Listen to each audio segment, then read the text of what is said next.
Okay, hello everyone. Today my topic is Mapreduce, and I'll be giving a brief overview about Mapreduce. So starting off, I'd like to say that, of course, this is the era of big data.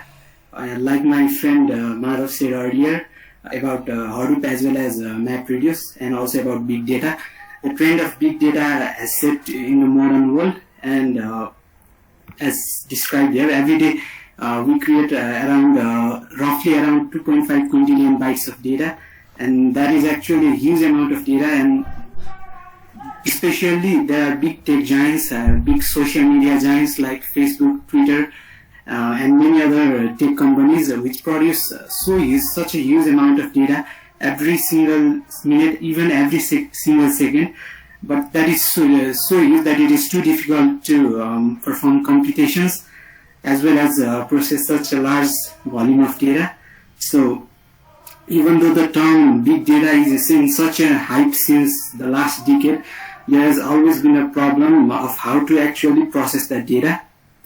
So of course here I've mentioned the same thing as well. So the problem is figuring out how to process this vast volume of data quickly and efficiently to gain valuable insights. So for example, Twitter tries to analyze tweets within the last 1 hour and try to gain the trends right now, some of the most used trends, some of the most used keywords. Then how does it do that? Because the amount of data is so huge. Even around, I think roughly in a minute there are thousands of millions of tweets every minute. So that this is when Mapreduce programming model comes to rescue. So what is Mapreduce?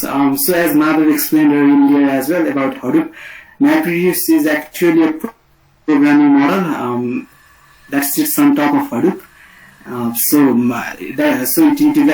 Hadoop is a distributed file system and Mapreduce is a programming model. So it is an implementation for processing large data sets. With the data sets some of the data sets that I explained or gave examples earlier. So it was initially used by Google. So Google, it had problems in analyzing its request logs, web request logs, and other documents, which was so used at the time. So Google needed some mechanism to actually process such huge data. So that was when Google formulated and implemented Mapreduce, and it gained massive popularity after that because it had the ability to split big chunks of data, big terabytes of data, and perform computations in parallel. So it was very useful to gain quicker results very quickly. So Mapreduce also provides an abstraction. So for us normal users, it provides an abstraction, and it makes very easy to perform analysis and computations on large data sets because it hides the details of parallelization, fault tolerance, data distribution, and all the things that you need to do if you wanted to analyze the data, such huge amount of data. Because obviously such amount of data has to be processed in a distributed model. But Mapreduce provides new abstraction to all of that in the form of a library. So going more about in depth to Mapreduce, it is made up of two basic operations, map and reduce. So we'll learn what it actually is now. So what map function does is it takes the input. The input is also generally in the form of key value pairs. So what is key value pairs actually? So I think most of us have used JSON as well. In JSON also the data is stored in the form of key value pairs. There are certain keys and associated to those keys are values. So map also usually takes input in the form of key value pairs, processes them, and produces another set of intermediate key value pairs as well. So for example, maybe key value pair input may be a document ID, and the value may be the contents of document, and the intermediate key value pairs which map produces as output may be So for that, it might be a list, and in each list, the items are maybe key means a letter or a word, and value might indicate the occurrences of that word in that particular document. So after the map function does its work, then there comes the reduce function. What reduce function does is it also takes the input as key value pairs and produces an output as key. Generally, I think there's a mistake here. Sometimes it also produces as a list of key value pairs, or sometimes it produces a single output, also or in the form of list as well. So this is what it does here. It key and a value and produces a list of another keys and values. So reduce, what it does is produces a list of values. So we will learn more about this in the next few slides as well. So how the map invocations start. Before map invocation is carried out, so we talked about terabytes and big amounts of data earlier. So what we do before mapping is we partition into data into a set of M splits. So M split is typically 16 megabytes to 64 megabytes. This can be also decided by user as well. So generally 64 megabytes. So reduce invocations are also done by partitioning the output of map. So generally, suppose if the reduce operation is partitioned into R pieces. So what we do here is we use a hash function. So why do we need a hash function is that because there may be a different number of keys as well. So even if we are processing a document, there might be different keys. So what we try to do is we try to map the similar keys to a similar same reducer, because if there are multiple keys are distributed over multiple reducer, then the output also becomes different splitted. So we try to group the intermediate keys and also partition them to a specific reducer as well. So using a hash function, so that a particular key is reduced by a particular reducer. So let's take a look of a common example, or example that is used everywhere, I guess, to to explain the functionality of Mapreduce. So suppose we have an input here, like here is let's suppose these are three documents as well, three documents, these three lines. So we split them. So when splitting, so maybe each of these are short in maybe 16 MB or 65 MB. So we split them and then we map them. So here's the mapping function in this case is count is take a key and assign one value, count 1 to each. So this is how it happens. So car 1, river 1. So this is the map function does its job here. So we shuffle actually the similar keys. The need of shuffling is that it would be reduced by a single reducer. So maybe in this case BR11. So if we shuffle all the key value according to their according to their keys. So in this case the reduce function. So we have R reducers here. So each reducer takes only a particular key. That's why we suffer, because if BR was present here as well and here as well, so maybe it would be the output would be BR1. So again we need to maybe find another way to compute a single value. That's why we shuffle before reducing. So in this way, reducer function, it maps the output of map function into a single value. In this case, it just sums up. So 112, 1113. So this is the reducer job. Each reducer does its job and appends it to the final list. So in the final list, we have a word count for each of the words in the document. So this is how the Mapreduce occurs for word count. So here's an architecture of actual implementation of Mapreduce. So what happens is, so the map and the reduce function I just explained earlier, these are actually user programs. Users should write map and reduce programs as per their requirement. So when a user writes such a program, so basically when we implement Mapreduce in real world, there are thousands or even millions of such nodes, different servers, and they are distributed usually. So, but one is usually a master, and the rest of the nodes are worker. So, actually, what master does is it controls and coordinates the workflow between workers. So the copy of the program is forked into each of the single machine in the network, in the distributed network. So master also assigns the job to each of the workers. So a worker might be a mapper, or a worker might be a reducer. In some cases, both as well. So master assigns, for example, master assigns this worker as a map, and this worker here as a reduce worker. So obviously the input file is first split into n number of pieces, and each of this is assigned. So master here also maintains a log of each of the worker, status of each worker, if the worker is running or if the job is finished, also the disk locations and all those various data structures.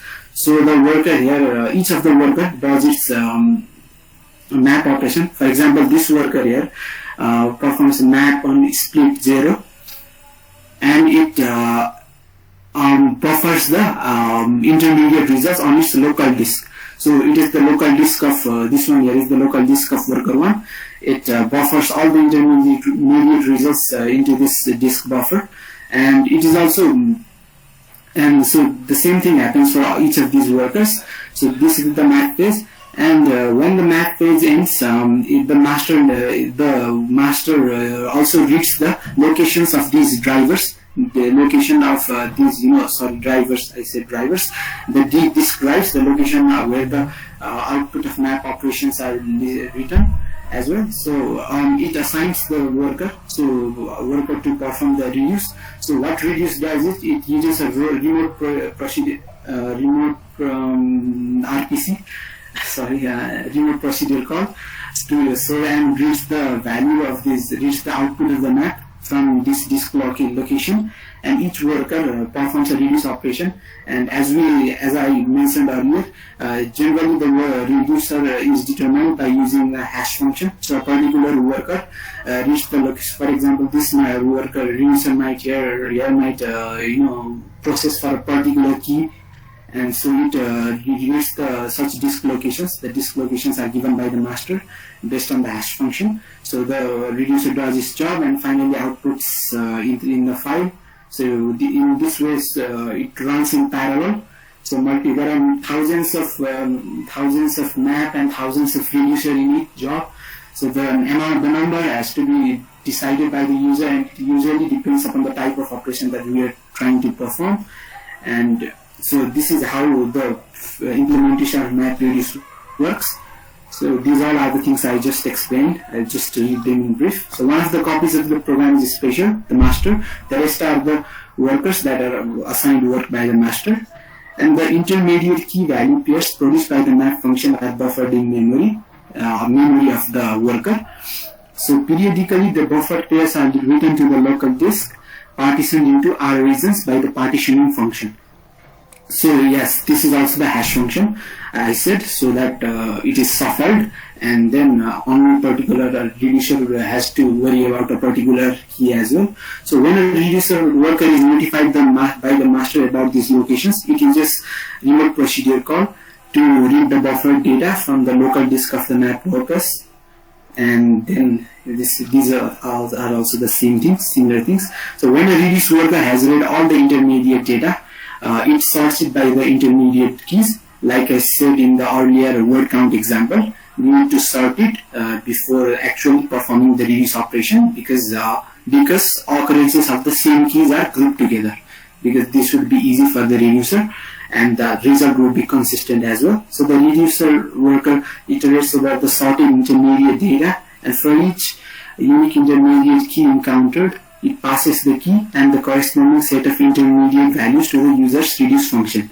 So yes, for a reducer worker, it iterates over the particular keys, particular values of the key, and performs the reduce function, and it usually outputs a particular value or a list or as required. So when the map and the reduce tasks all have been completed, the master wakes up the user program, and this is how the map and reduce operation takes place. So the condition arises is, what if a worker fails? There are thousands of servers, thousands of nodes, even millions maybe in each network, in each system. So what if a worker fails? A worker is assigned a task, a job, and what if a worker fails? So what happens here is the master pings the worker every periodically about that status, and if a worker doesn't respond within a particular time frame, the master classifies that worker that it has failed. And next, the thing what happens next is, if any of the map tasks, let's see the last line before. So any map or reduce task in progress of a failed worker is reset to idle. So we reset the such task because it is in progress and it hasn't been completed, and the task is again eligible for scheduling, and that will be done by master later on. So if it is in progress, that is not a worry because that has to be reset. But what happens, but if there are any map tasks completed by worker, even if the work task is already completed by the worker, then also it is reset to the initial state and becomes eligible for scheduling. But if the reduced task has already been completed, then we don't reset to the initial idle state. So why do we do this? We reset the map task, but we don't reset the reduced task if it has been completed, because the output of reduce operations are written on a global file system. It is written on a global file system that can be accessed from maybe from outside as well, anywhere. But the output of, or I just said earlier, the output of map tasks are written in the local disk. So if the machine has failed, it is not possible to read its local disk as well. So that it will be very difficult, and so we just reset the task to idle. We just ignore the map task, even if it has been completed and the reduce hasn't been performed yet. But another problem is, what if the master fails? So of course what we can do is we can keep checkpoints of the master data structures, because master keeps all the record of the data structures as well. So even if the master fails, we can start a new master from that checkpoint. But usually, since there is only one single master, and its failure is unlikely, and it can be implemented well in a better way. So the original implementation of Mapreduce aborts the computation if the master fails. It doesn't take the failure of master into account. So here is the funny. So say word count one more time. So because this is actually an annoying thing, I also gave an example of word count earlier, and everywhere in the world, in every single tutorial, almost in every single presentation, in order to explain the Mapreduce, we give an example of word count, and that is a very basic thing. And usually Mapreduce is much more than word count. So yeah, I like to end by giving a few examples of Mapreduce which can actually be used still. So one of the examples is count of URL access frequency. So maybe in the Google's, maybe you're working in Google and you need to get a count of the number of times a particular URL was accessed within a day. So that is where you can use Mapreduce function. What it will do is it will go through a request access logs, and outputs a key value pair with key as the URL and count as the number of times, and then reduce function then just aggregates all of them, and for each of the URL it gives the number of times it was accessed. Another is reverse web link graph. So it is also used in page sorting algorithm as well, and also to know about the web link graph, as Simon also said earlier. So reverse web link graph can be used in these cases. For example, a particular URL, maybe www.google.com, in how many pages that particular URL is listed. So there is a target URL, and then we need to determine the number of source or the total source pages that contain the particular URL. So for that also we can use Mapreduce. and we can get a particular URL is accessed by which pages, by which are the total number of pages. Another is distributed grade. So this is a simple example here that if we need to search, so grade basically is a search tool, and then if we need to search a particular phrase, then it can be, if the data is very huge, it can be distributed, and in this case the reduce function doesn't do anything, it just returns the output of a map function. So the reduce function is actually optional as well. If you don't need reduce function, you can just define it as an identity function. So that is an example. So there are large amount of areas where Mapreduce can be used or is still used. So here are 3 prominent examples. So I would like to end by this short quote or meme or anything, something like that.